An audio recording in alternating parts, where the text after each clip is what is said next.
There we go. Welcome to our crime prevention meeting. This is our monthly crime prevention meeting we hold with neighborhood groups and neighborhood watch leaders, and we share information with the different neighborhoods around the city.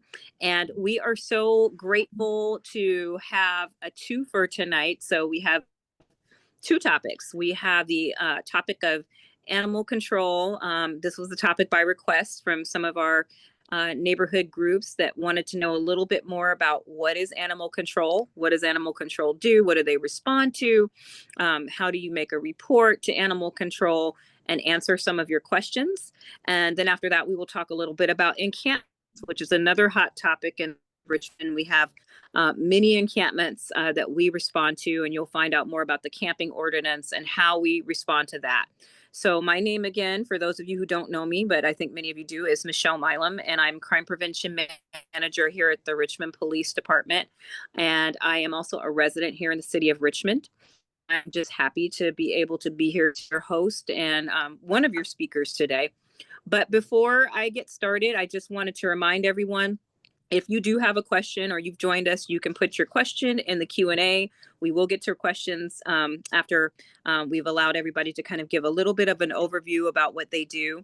And then we will answer that, or you can raise your hand and I can call on you. So this is being recorded so we can share it with other neighborhoods if they have the same questions and they can refer back to this. Those are always really helpful for people who maybe can't join us for these meetings. And we do broadcast them on KCRT. So, the neighbors can find out more about how they can utilize the services in the city and the county. And with that, I am going to actually turn it over to Ben, to you and your team. And thank you for being here, and allow you to introduce yourself and share a little bit. And then we can go back, and I'm happy to moderate the questions. Good evening. Thanks for the opportunity for us to come and talk to you folks. My name is Ben Winkelblack. I'm Director of Animal Services for Contra Costa County. With me is Sergeant Ambo, a sergeant that is responsible for the jurisdiction of Richmond and several others. A little bit about us. We are responsible for providing animal services. What is animal services? We are the safety net for animals in the community. If an animal is running at large, they can be brought here. We can pick them up. We're responsible for public safety, so we follow up on bites, aggressive animals. We patrol for those. We do animal law enforcement, so we investigate cruelty, neglect. We pick up deceased animals. We adopt out animals. That's at the shelter and through many mobile adoption events. And we're often in your community. We also assist with and facilitate access to care, which is usually held at the Civic Plaza there.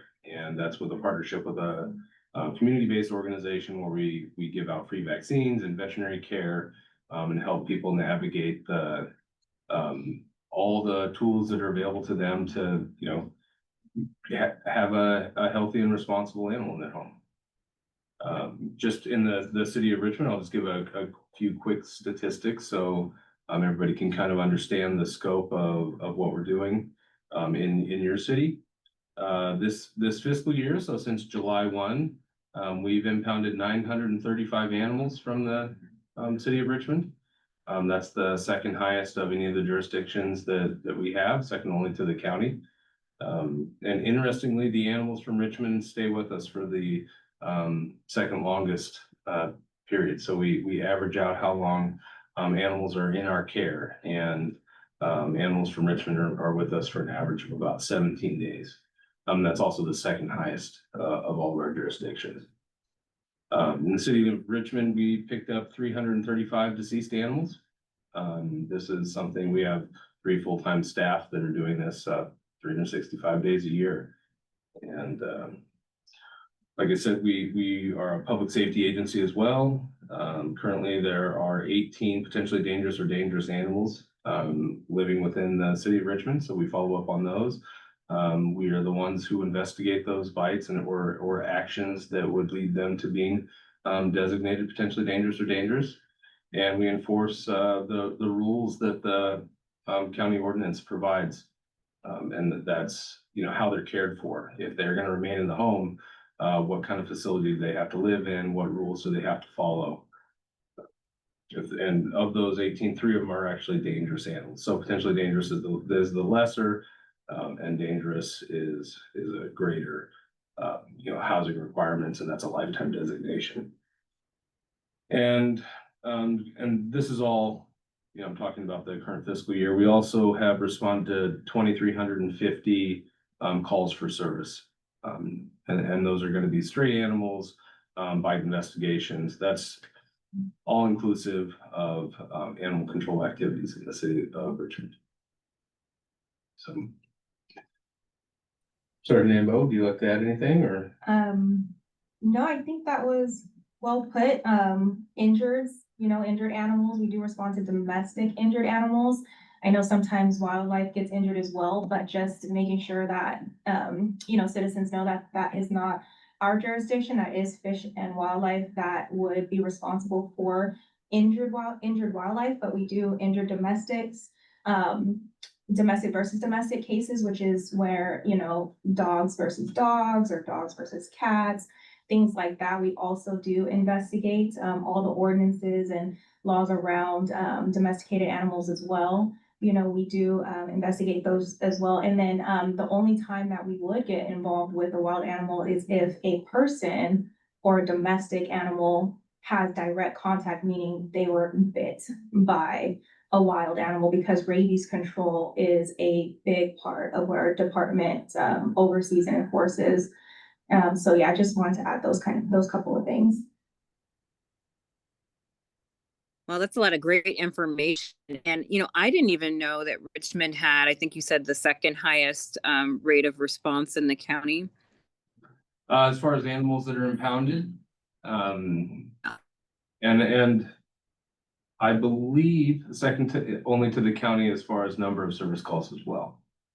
Yes, Richmond gets a lot of calls. You guys are a great partner. Yes. We do a lot of calls, and we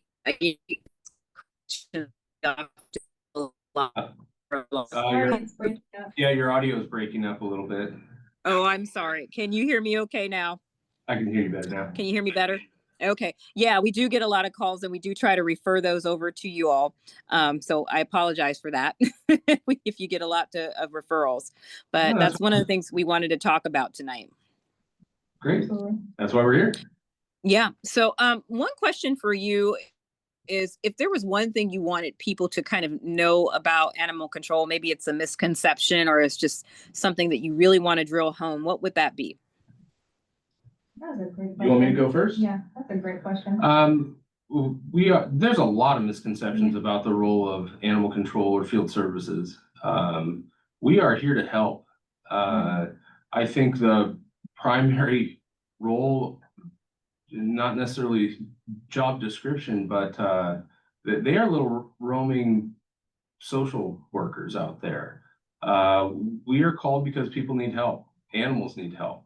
80+% of the job is customer service, and very little bit is actually dealing with the animals. We have, there's a really misguided view of animal control that we're just here to show up to do punitive measures, and that's not the case. Our goal is not to remove animals. Those are family members, and a lot of times we're able to provide services or connect people with services, so we don't have to do that. That's really one of the last resorts that we want to do. The people in employed here and in the field in general are animal lovers, and we understand that removing the animal from a family is really traumatic on the family. It's extremely traumatic on the animal, and we're here to, make sure that we can leave a situation better than we found it. And sometimes, it's an incremental change, but just removing an animal from a family, which is what a lot of folks think that we do, there's nothing to prevent another animal from being in that situation right away. We prefer to meet people where they are and provide the support that they need to, elevate the animal's current situation, to improve it. and hopefully improve the lives of the owners as well. We really do consider it a family unit and want to make sure that we locate any potential option that we can for them. That's at the field services level, but also at the shelter level. We have people whose entire job is just to help people who believe they need to surrender an animal. We try to connect them with services so they may not need to surrender the animal and they can keep the animal in their home. Looks like we have another question. The question is, how do you handle the part that like no one the protocol for reporting maybe a barking dog? Sorry, the audio's doing the same thing. Yeah, the audio broke up again. Can you hear us? Okay, hopefully I came back now. It's better. We have a weird Wi-Fi here. The question was, how do you handle barking dogs? I suppose some of that is our noise ordinance and stuff that PD deals with, but how do you deal with like dogs in apartment complexes or reports of animal neglect or abuse? For noise, we have a process. There's a portal on our website to start that process. They're all handled a little bit differently. You can probably speak more intelligently about the noise process here. I'm still relatively new to the jurisdiction. I don't want to quote things from my last agency. Oh, yeah. What's that? Okay. No, I'm gonna let you. I will miss. That's the benefit of being new. I'm gonna play that card for a long time. I'm still new. I've been here 8 years or so. Yeah.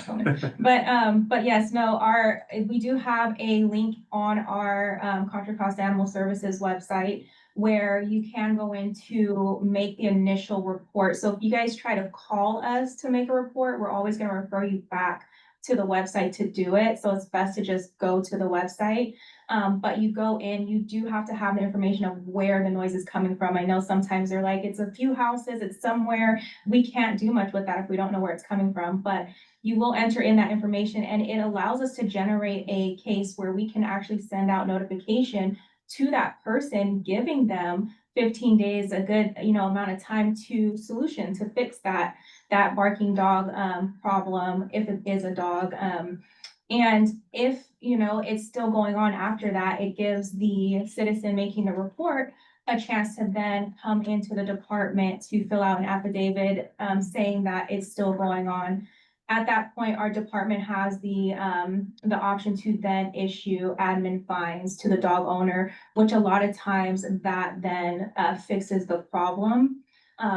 Or a hearing is held where then both parties can come in and we can just talk about it. And a lot of times they're fixed just by talking about it, just coming together and talking about it. So that's our normal process for handling those. And I'll put a link to the page on our website that has the portal and information about it. I'll drop that in the chat when we're done. Thank you. Thank you. That was another question that was there, is could you drop that information in the chat? And I see Carla has her hand raised, so I'm going to give you an opportunity to talk. Carla, go ahead. Hi, thank you. My name's Carla Perez and I live in an apartment complex. And we do have a large dog that resides right behind us that starts barking sometimes 6, 7 o'clock in the morning and then doesn't stop till late at night. So I guess the answer to that would be go to the portal and report that. We have reported it to management on numerous occasions as well. Yes, exactly. Yeah, I know that's not fun to live next to a dog who's barking that often.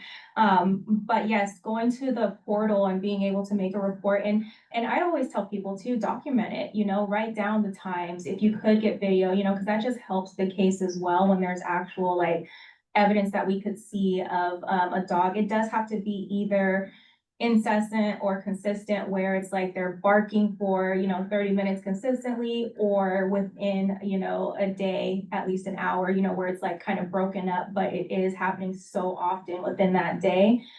So it does have to be, it can't just be the dog went out to use the bathroom and barked, so now I'm making a complaint. But it sounds like what you're dealing with is, would meet the criteria for our, ordinance. So yes, absolutely, going online and starting a report would be best case. Gotcha. I know it's difficult to actually record a video since I'm behind them, but their dog just sits in the patio. Excuse me, in the patio pretty much all day long. Yeah. So I And know that. if- Go ahead. Sorry. Oh, go ahead. I didn't mean to No, interrupt. no. So that would be kind of the dilemma there. We could record outside, but it wouldn't capture the animal itself. Oh, yes, audio, to hear that you can hear this dog from in your apartment even is better than nothing. Right. Okay. Yeah. Perfect. Thank you. And I'll put that in the link in the chat here as soon as we're done. I was trying to do it while we were talking, but it was disorienting trying to look at the Zoom video and navigate the website at the same time. So I appreciate it. Thank you. Of course. No worries. We have another question, and this is a good one. It comes up a lot. Hopefully you can hear me. Audio is good. Yes. All right. Yeah. Under what circumstances would you remove an animal from a home? And is it possible for the animal to be returned back from the home that it was removed? So removal, well, I can start Yeah. with this and you can finish.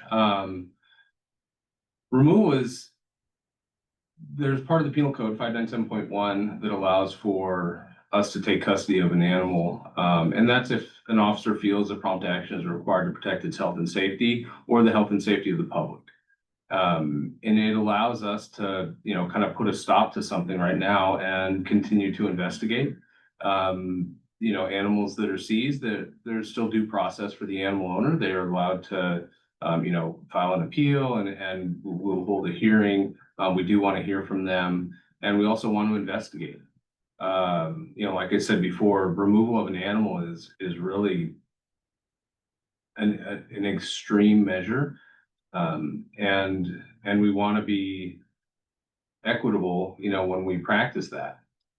So many animals that are removed are ultimately returned. Some are removed because something can easily be fixed. Some are removed because we believe there may be a crime that's happening, which we would not want the animal to go back. And a lot of that comes out in an investigation. So it's hard to say. Animals are removed sometimes because they're really, they appear to be really sick or underweight, and we think, oh my gosh, they're starving the animal. And we'll go and remove an animal.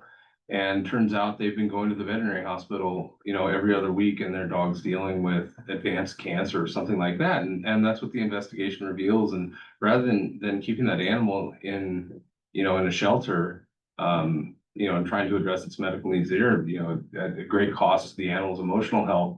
And we find out, oh, this is a loving home, and just our perception of what we saw is not telling the whole story. That animal would go back almost immediately. It's going to receive better care with its family. So there's a lot of situations.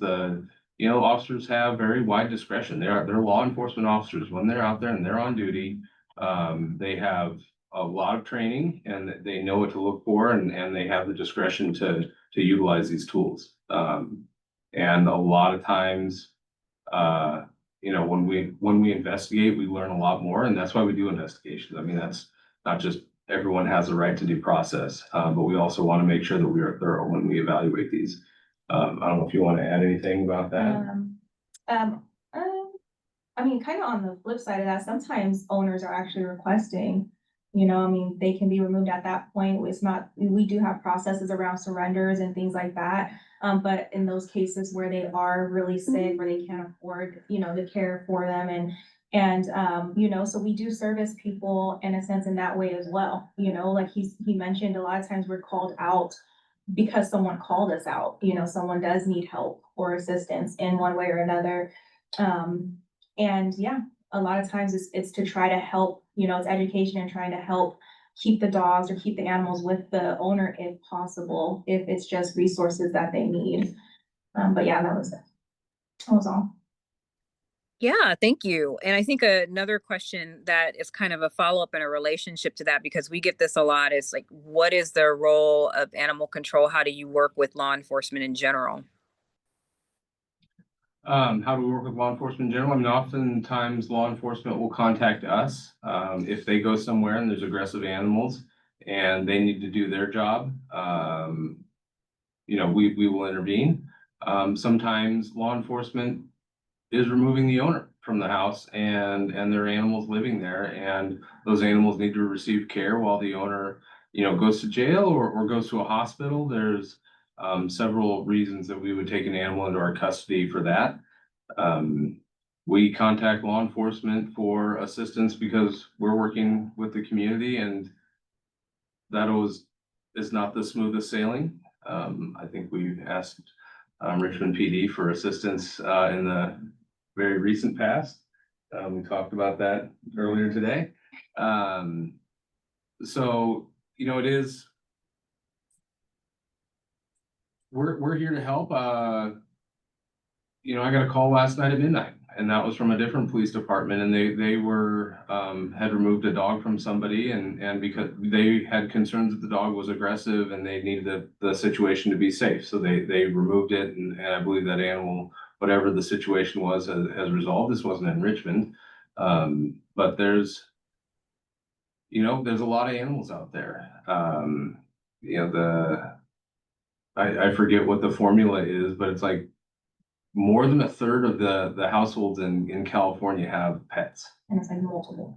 And many of them have multiple pets. So, different cities, of course, are different. A very urban city might have less per capita pets than others, but based on the statistics, I think Richmond is well represented as far as pet ownership, just on what we're seeing. So every situation is different. Law enforcement contacts us on a regular basis. We are law enforcement in our own right. So I hope that answers the question. We're a good starting place if a law enforcement issue has animals involved. And sometimes we are not the ultimate solution, but we can certainly direct somebody if that's the case.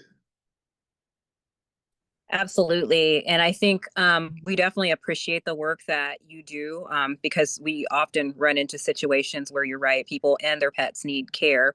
And there's also a social work component to it as well, because most times these are folks who are in crisis or some kind of crisis situation, and people get very, very emotionally attached, obviously, to their pets. They're part of the family. And so it can be a very challenging situation, I'm sure, for you all to enter into.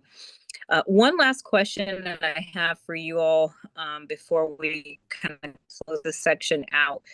I wanted to ask you, as we know a lot of times there are reports of maybe animals that may be abused, or maybe something that needs to be reported. And I know you talked about the portal. Can you explain to me, like, the process if I'm a resident and I just feel that there's an animal that might be subject to abuse? What is the process that I should follow? You should contact us. And I'll put our phone number and a link to our website in. If you see an animal being abused, call us.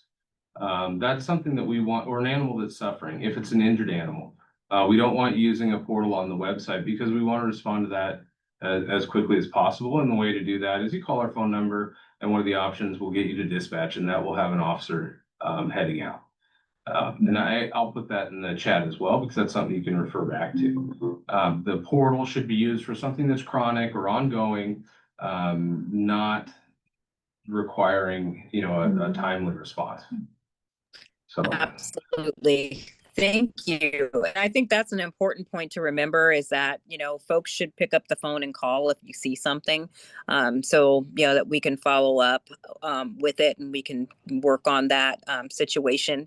And so we'll drop that information in the chat. And I think it's really important for you all as neighborhood councils and watch groups to share this information with your neighbors so they know what to do. And so that they kind of have an expectation of what the process would be as well. There was one last question that I didn't get to, and I wanted to make sure that I got to it. And it was, I guess, a two-part question. So what does your staffing look like right now?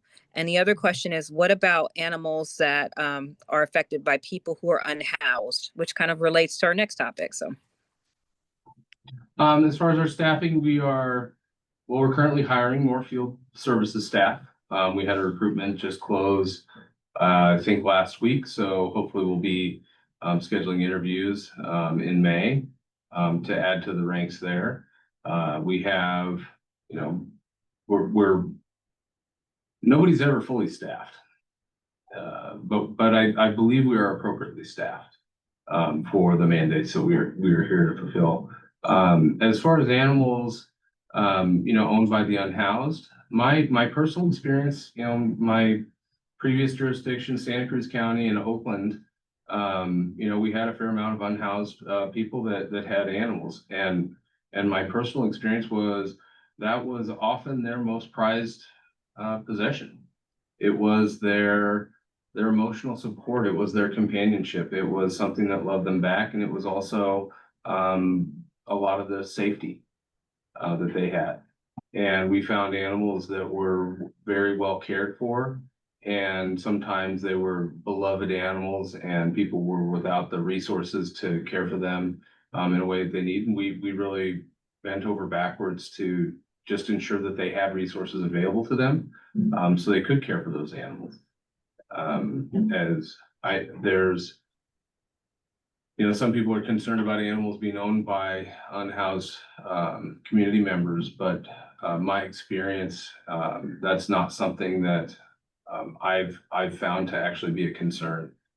They're living differently than we are, but the animal is a family member and usually a very loved part of that family. I don't know if you have anything to add to that. I do, just help people who are unhoused, who have animals quite a bit.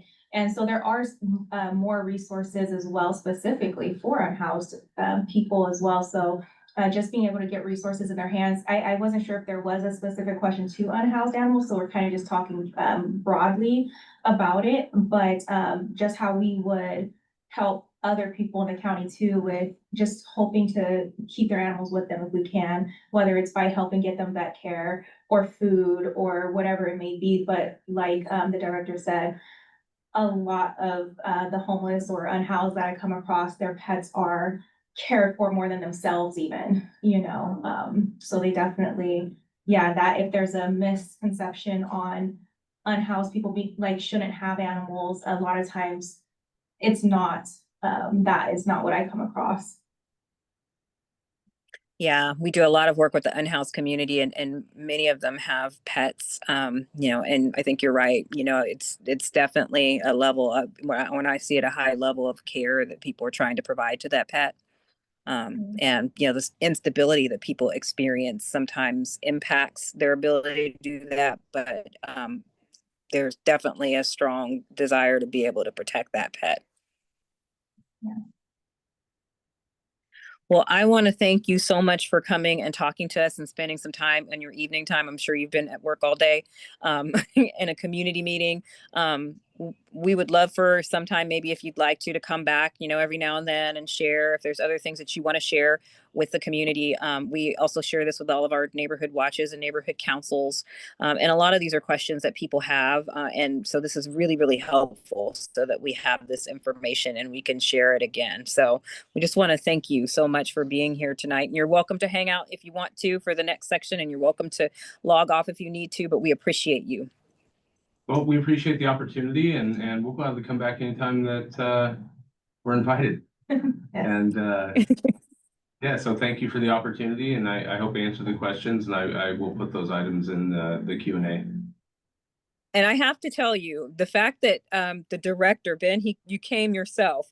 I really wasn't expecting that. I really appreciate that. And so that was amazing. I was not expecting that kind of response. And so thank you for being so responsive. For being new, you really hit the nail on the head. So we're happy to be here. It's an honor. Thank you. All right. Well, I appreciate that. And you're welcome to stay around or log off. And so I will definitely allow you to do whatever you like. And always turn the camera off and put us on mute. No, no worries, no worries. So we will go on to the next segment that we have, and the next segment that we're going to talk about is encampments. So feel free again. I'm going to share a little bit about encampments, and then you are feel free to ask questions about it. So oftentimes in the city of Richmond, we're asked, how many encampments do we have? But I think we have to start at another level where we have to talk about how many folks in the city of Richmond do we have that are unhoused. And what unhoused means, it means is that you don't have a permanent shelter or a permanent place to live.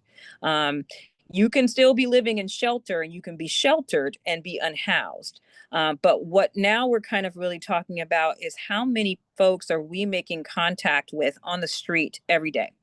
And so there's two ways that we measure that. So there is something called the point in time count that Contra Costa County does every year, but it only has to be done every 2 years for HUD.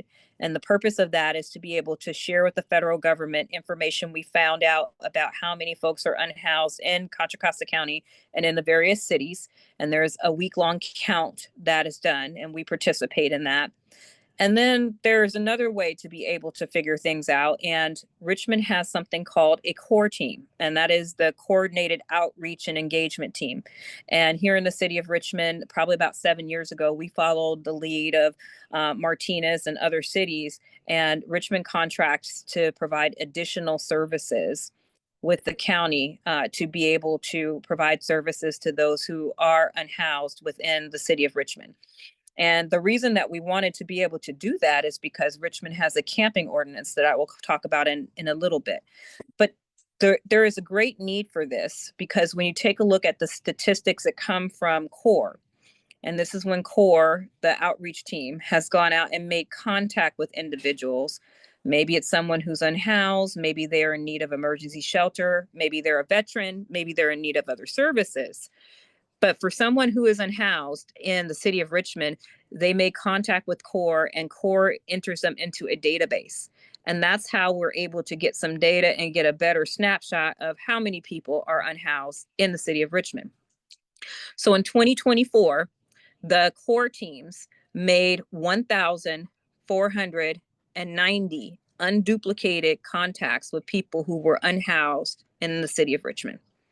So that's almost 1,500 people that CORE contacted in 2024. So if you look at the point in time count and you say, wait a minute, these numbers don't make sense. Why does the point in time count say X and this number say Y? It's because CORE goes out and makes contact with people every day of the week, pretty much. And so it's going to have by far, I think, the more accurate count than the point in time count, which is information that you only maybe get for 1 week in the year, because we know that people move and come back and forth. So I do feel that this is a closer estimate to how many folks we have that are unhoused is that 1,500 or 490 contacts. Of those contacts, 129 were families. And CORE made a total of 4,804 contacts. That's how many times that they went out in the city of Richmond and made contacts with somebody who was unhoused. That doesn't mean there's 4,800 people, but that means obviously they're going out multiple times to make contacts with people. And they're making contacts with folks. And just to give you an idea about the shelter services that are available, I pulled this from Contra Costa County's statistics. Contra Costa County has over 1.1 million people total, and there's a total of 763 emergency shelter beds, 283 transitional housing beds, 294 rapid rehousing beds, and 394 permanent supportive housing beds. And then they have a number like of about 1,300 additional permanent supportive housing beds. So you can see, if you added all those shelter beds and emergency beds and transitional beds up, we don't have enough countywide to be able to serve everyone who needs to be served. So that said, what happens when an encampment forms? Well, an encampment, first of all, is considered one or more people who are unhoused. Encampment is a tent that's park corner. It's with more people for the, for the purposes of our consideration, are gathered in a place and can either be worked on in an RV, they can be in a tent. Sometimes someone's it could be someone on public or private property who has found shelter. The question is, how does the city of Richmond handle encampments? Well, I think the first thing is, so city of Richmond ordinance deals encampment. Now, this was written in a time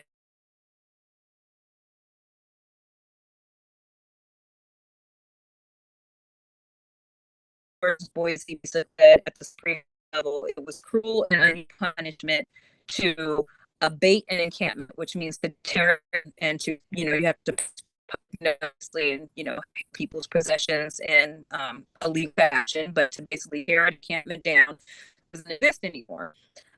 So at that time, that was law of land, and so our ordinance basically said, in order for the city to abate, an encampment, you not legally camp in a public street, and that's any public right of way.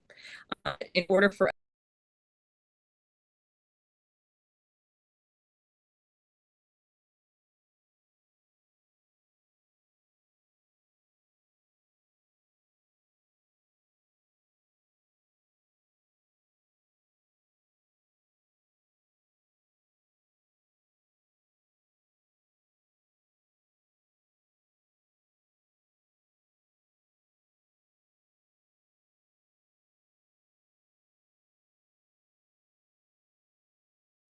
Okay, sorry about the little interruption there. We have some Wi-Fi issues, but I was saying emergency shelter services are something that you have to be able to offer, and the person can either accept those services or they can decline the services, but you have to offer those services before you abate an encampment. If it's a tent, then you could post notice if it's an encampment. If it's something blocking the public right of way or something that's in a danger area, like a high fire area or a dangerous area, we may be able to post with less notice, but typically it's 72 hours that we have to post notice for those encampments to be abated. If someone is living in their car, then we follow the spirit of the camping ordinance. We offer the service, and then it goes through the typical 72-hour notice where the vehicle would be red tagged, and that person would have 72 hours to either move the vehicle or have the vehicle impounded or towed. So that is the camping ordinance in a nutshell. And so a lot of questions that people ask is like, well, wait a minute, the Supreme Court overturned Martin versus Boise. The governor of California says, now, cities can close down encampments. Doesn't that mean that city of Richmond can close down encampments now? Why do we have to offer services? We have to follow our municipal code. So this is what our camping ordinance says.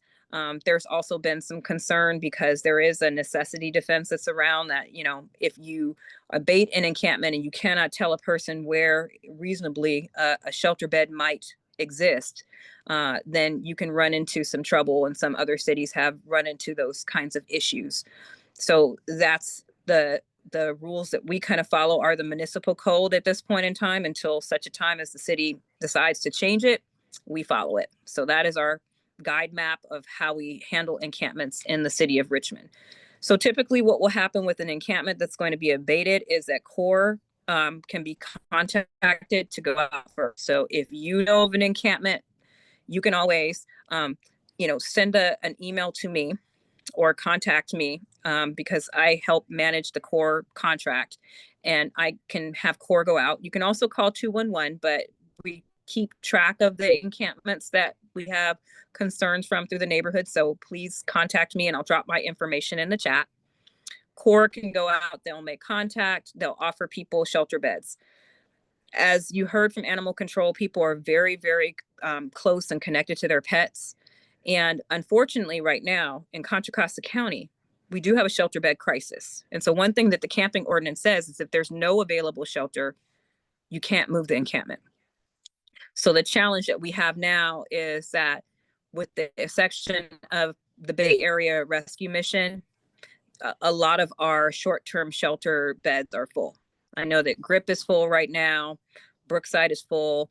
Concord shelter is full. So we don't really have as many options as we need to be able to service people and accommodate people. A lot of times people with pets can't go to the mission because they have or they're couples, and that's not or maybe that's just not a good fit for them. So we try to work with folks and get them into whatever is the best fit for them. However, we can only work with people and get them into the best fit if we have the services that are available.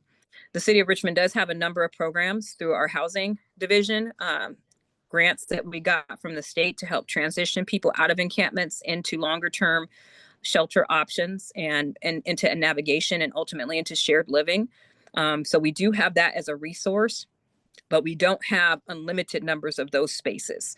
So, we have probably about 100 of those spaces, and we've already filled over half of those in the first year of the grant. And then once 2026 rolls around, those resources won't be available anymore. So they're very helpful to have, but they're also very kind of limited in terms of what we can use for the scope of the challenge that we have. So that is a little bit about how the camping ordinance functions. Now, 2 things to remember before I open it up for questions about how we deal with this. If you have an encampment and it's on public property, the camping ordinance applies. If it's on private property, the camping ordinance does not apply. So I'll give you an example, and I won't name the location. We got a call from a local church that said, hey, there's a bunch of vehicles camped on, this property that's next to us. What can we do about it? Well, the camping ordinance does not apply. In that case, it's owned by a private property owner. We could approach the private property owner and they could work with us, with the police department, to try to ask people to move from their property. And there's a pathway for them to be able to do that. But if they don't do that and they decide not to do it, and it continues to kind of be a fire hazard or, kind of a public health hazard because it continues to grow, then we have to deal with that through code enforcement. And so code enforcement have to come and basically force the owner to, abate the property and to secure it so that the encampment wouldn't form again. So that's if it's on private property. What if it's on Caltrans land? Okay, so we have a lot of freeway and right away. Caltrans has a whole process. You have to submit what's called a CSR. And I will drop that information into the chat and put it into the follow-up notes. And that is a customer service report. And that's basically where you go onto their website and say, hey, this encampment is at 580 eastbound XYZ. There's 4 people here. You submit it. And then Caltrans actually provides a list to us every week of the places where there's been outreach to those individuals. And they've also posted for abatement. So they have their own outreach and abatement process. So, but it has to be submitted as a CSR, but let us know about it if you know about it on Caltrans right away, because we do meet with them regularly and we can follow up with them on that. The final thing is railroad property. We see a lot of this on railroad right of way because you have BNSF, you have Union Pacific. We do work with both of those railways. The railroad has their own process in terms of how they do abatements. Typically, while we are more outreach focus first. They are just starting to get there because typically they would just kind of come in and post and then abate. But we do want to work with them because what happens is somebody's on private property in the city of Richmond and they get abated and they don't tell us. Everybody kind of knows what happens. They're going to go on the city right of way. And so we're going to see the same folks there. The solution really is to find a better solution for homelessness, because if we don't, we're just kind of moving people around from place to place. And I don't think that that's effective. And that is something that a lot of people are working really hard on, trying to find various solutions. There's no one solution. You've got to have permanent supportive housing for some people. You're going to have drug treatment and, behavioral health treatment for others. Some people may do better in tiny villages or safe parks if that's something that cities want to do. But whatever the strategy is, you have to have multiple strategies to be able to work for the population that you serve. And that means you have to understand who you're serving and what kind of services they want the most, that are going to be the most effective, considering that we have limited dollars in the ways that we can kind of move forward with these kinds of things.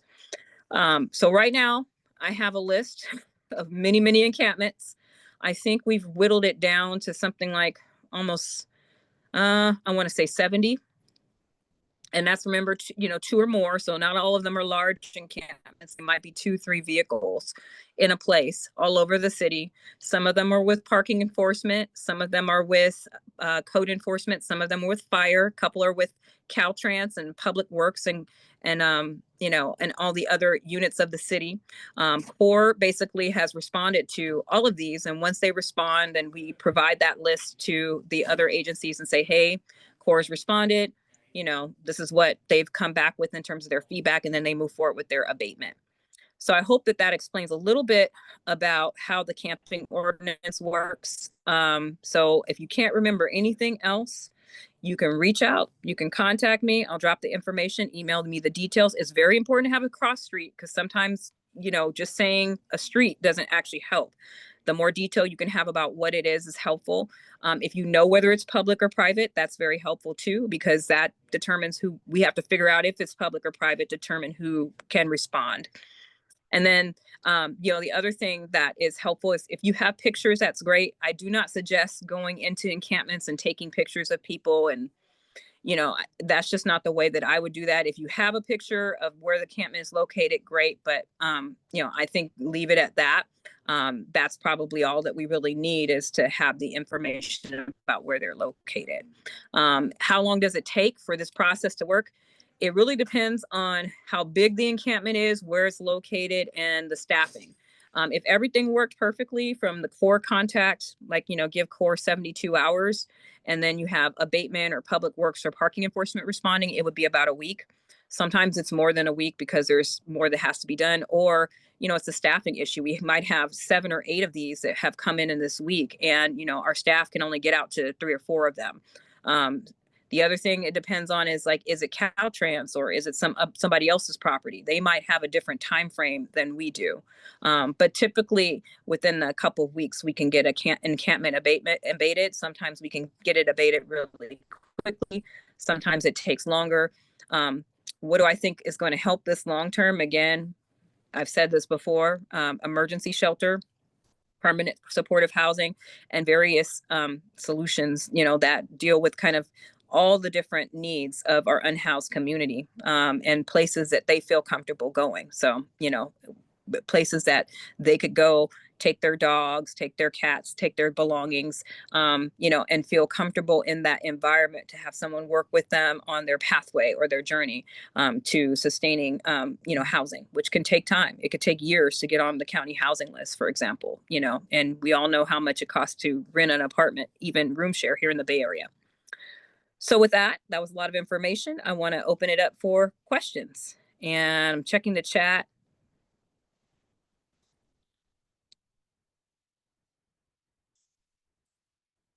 Any questions? Okay, the question I have is, what is the process for repeat encampments on public streets that continue to return to the same area after CORE and RPD have been out? Can everybody hear me okay? Just want to make sure. Raise your hand if you can. Okay, good. So that is a great question.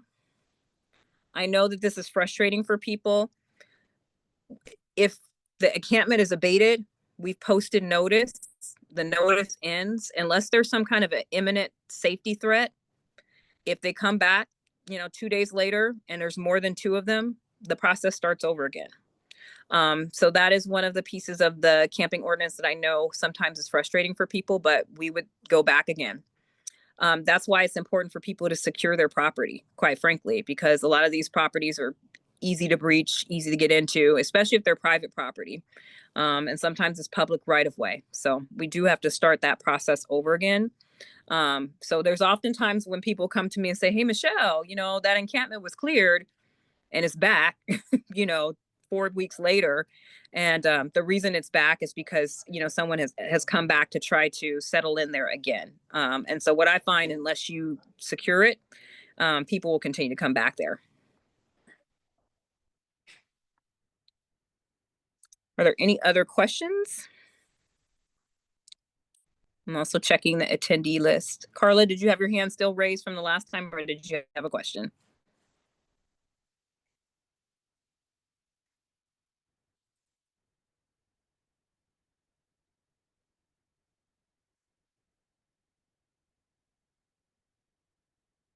Okay, go ahead, Carla. I will promote you to speaking. There you go.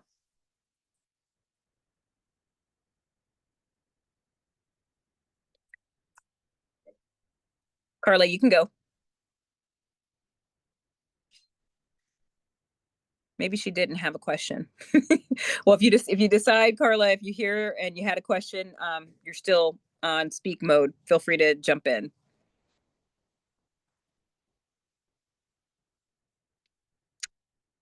Any other questions about encampment abatement?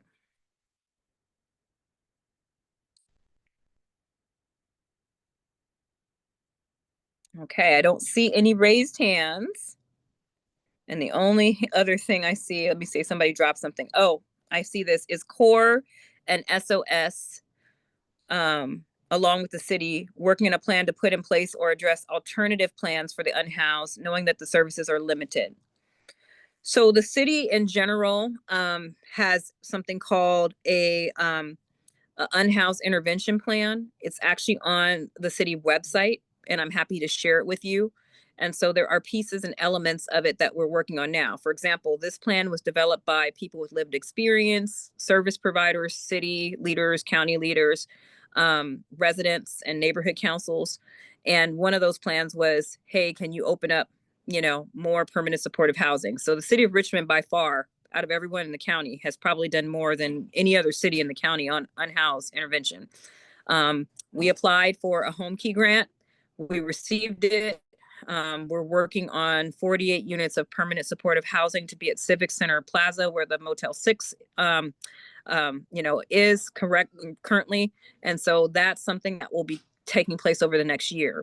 We did apply for 2 grants, and we got both of them, actually 3, if you count Castro state grants that are encampment resolution grants. Currently, we are in the process of transitioning about 100 people from encampments to shared housing for encampment resolution 2. And then there's another one, which is ERF 3, which will, I think, handle about the same number of people transitioning from encampments to permanent supportive housing or other housing options through employment development. And so I know that the city is working on now doing the contracts and the bids to get that contract started.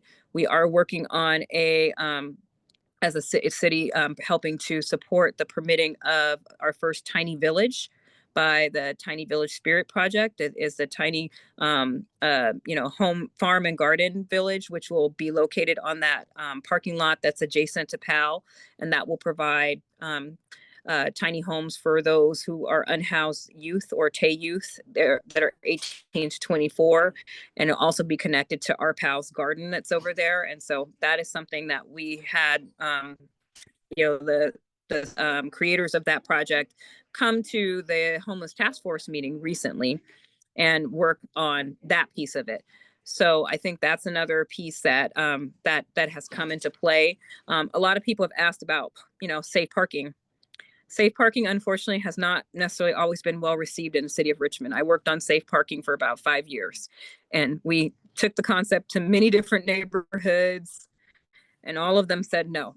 So it doesn't mean that it couldn't work somewhere. It just means that right now, I think in terms of the models that have been presented, people are more likely to embrace, the tiny villages than they are a safe parking space. We have a lot of people in their cars, so it would be helpful to be able to have safe parking. But yes, your question, we are working on strategies. We do have a homeless task force meeting that meets every fourth Thursday of the month, and I can send you all the link if you're interested in getting on more about the strategies that the city's engaged in and statuses and updates. Let me check. Carla, did you still have your hand raised? I wanted to make sure I got you if you wanted to ask your question. If not, I want to thank you all for being on tonight. I know we had a little bit of a longer meeting, but we were fortunate enough to have 2 topics with animal control. So I share the information with neighbors. This will be recorded. I sent some of the links from today. So I'm going to send them along so that you have them and you can take a look at them. This will also be broadcast on KCT on their YouTube channel. So I'll send this to Richard Lee. So Richard Lee can do his magic. Thank you, Richard, who always helps us with this. And we just look forward to connecting with you. And we really appreciate everything that you guys do as neighborhood and community leaders, because you're devoting and dedicating your time. And we want Richmond to be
thank you guys. Have a good evening. Obviously, it was waiting for me to cut out.